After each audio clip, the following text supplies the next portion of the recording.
Hello and welcome back to freeCodeCamp's Applied Visual Design section. This is Learn How Bezier Curves Work.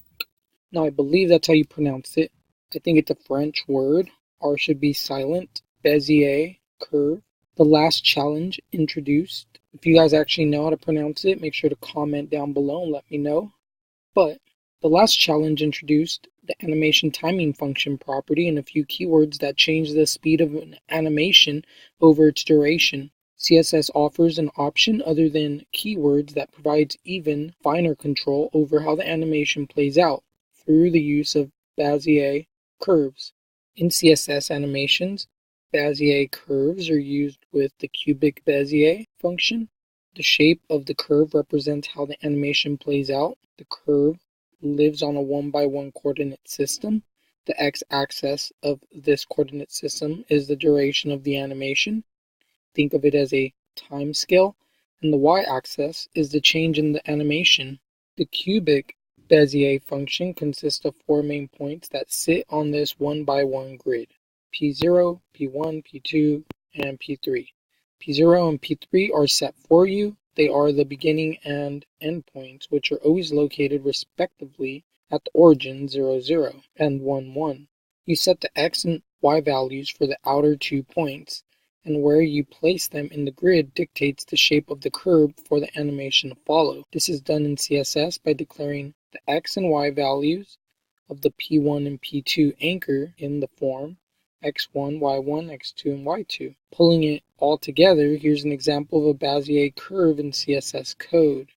So we have animation timing function, cubic Bezier. We have 0.25, 0.25, 0.75, and 0.75. In the example above, the x and y values are equivalent for each point. x1, 25, y1, 2, 75, y2. Which, if you remember from geometry class, results in a line that extends from the origin to point 1, 1. This animation is a linear change of an element during the length of an animation and is the same as using the linear keyword.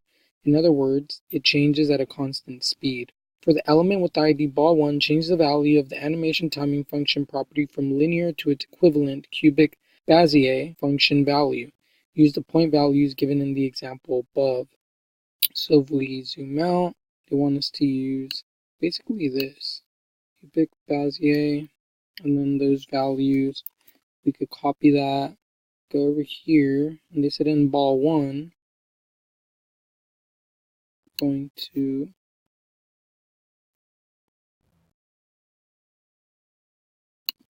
do this, and then paste there. So it actually should be its equivalent. So if we zoom out and then I undo and then redo, we see it is equivalent. Let us run this test. We did pass. The important thing to take from here is the Bezier curve, which, as it says here, CSS offers an option other than keywords that provides finer control, and that's why we use the Bezier curve. The shape of that curve represents how the animation plays out. The curve lives on a 1x1 coordinate system. X-axis of this coordinate system is the duration, so it's the time scale, while y-axis is the change in the animation. As long as you guys are understanding that, you guys should just really practice with this and put different values to really see what it does. But yeah, just go ahead and practice that, and I'll see you guys in the next lesson.